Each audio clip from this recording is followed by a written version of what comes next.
हाँ तो दोस्तों, स्वागत है आपका हमारे इस चैनल पर, जिसमें हम Chinese drama shining like you की स्टोरी की हिंदी एक्सपीरियंस।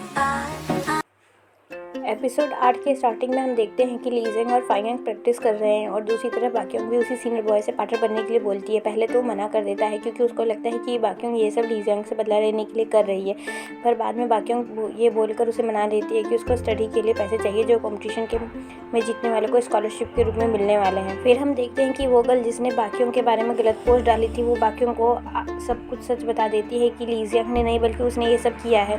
तो बाक्योंग कहती है मैं जानती हूँ कि वो तुम थी। तो वो गर्ल हैरान होकर पूछती है तो तुम ली जेंग को क्यों ब्लेम कर रही है। तो वो बाक्योंग कहती है कि तुम्हें इससे क्या मतलब नहीं होना चाहिए और कंपटीशन में वोट मुझे ही देना, ऐसा बोलकर वो वहाँ से चली जाती है। फिर क्लासरूम का सीन दिखाते हैं जहाँ पर कंपटीशन स्टार्ट होने वाला होता है। पहले ली जेंग और फाइयांग परफॉर्म कर देते हैं और फिर बाक्योंग और वो बॉय, फिर सब लोग वोट करते हैं और टाई हो जाता है। लास्ट में वही गर्ल बचती है जिसने पोस्ट डाला था। तो डूंगयोंग उसको बोलता है वोट दे दो। तो और वो गर्ल बोर्ड के सामने बहुत देर तक खड़ी रहती है और फिर टर्न होकर सबको सब कुछ सच बता देती है और वो सॉरी बोलती है कि वो इससे पहले सबकी फेवरेट स्टूडेंट थी, बट यहाँ वो एक एवरेज स्टूडेंट है जिसकी वजह से उसने जेलस फील करते हुए बाकियों के बारे में ये सब लिख डाला। फिर टीचर सुन आकर उसको हिम्मत देते हैं और वो बिना वोट दिए ही चली जाती है। फिर बाकियों खड़ी होकर कहती है कि मिस्टर सुन आपने वोट नहीं किया है।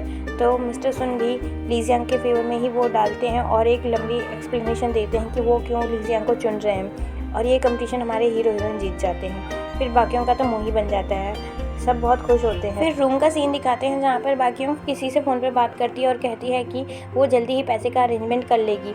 नेक्स्ट डे सब लोग ऑडिटोरियम में बैठे होते हैं। ली जेंग पर्दे के पीछे से अपने डैड को देखती है। फिर कंपटीशन के स्टार्टिंग में जिंगयांग एक छोटी सी परफॉर्मेंस देता है जिसमें वो सबके सामने अपनी सबसे खास फ्रेंड के साथ बिताए हुए हसीन पलों को याद करते हुए, जिसमें जब ली जेंग ने उसे प्रपोज किया था, अपना लव कन्फेस करने की कोशिश की थी, याद करता है।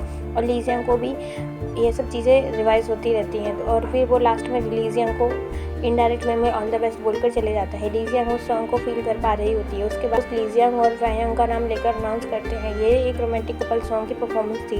सब लोग बहुत ही इंजॉय करते हैं, पर जजेस को उनकी परफॉर्मेंस में रोमांस नहीं नज़र आता है। मेल जज फाइयांग को काफ़ी कुछ बोलते हैं और इतना सब सुनकर फाइयांग गुस्से से वहाँ से चले जाता है बिना विनर का नाम सुने।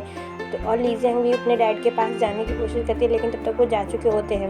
फाइयांग बाहर अकेले बैठा होता है, तभी वहाँ पे बाकियोंग आती है और वो बोलती है कि तुम अपसेट मत हो, तुमने अच्छा परफॉर्म किया है। तो फाइयांग बोलता है तुम यहाँ ली जेंग के लिए आई थी ना। तो वो कहती है नहीं मैं सिर्फ तुम्हारे लिए आई थी। तो वो कहती है कि मैं तुम्हारे लिए सबको छोड़ के आ सकती हूँ और मैंने छोड़ भी दिया है और हम चलो अपनी रिलेशनशिप को सीरियसली स्टार्ट करते हैं। पर फाइयांग उसका हाथ हटा देता है और जाने लगता है।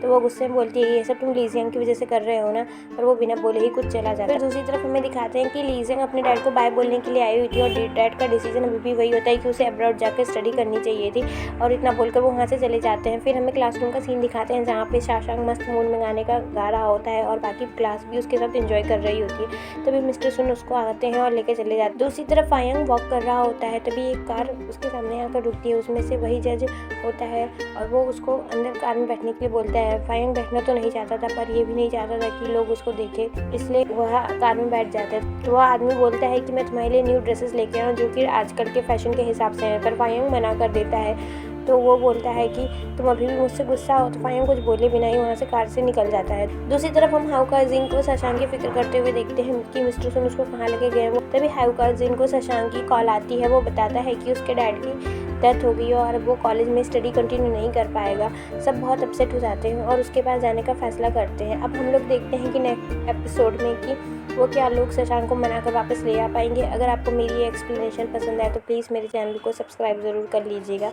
और साथ ही साथ लाइक और कमेंट भी कर देना ताकि मुझे पता चले। और अपने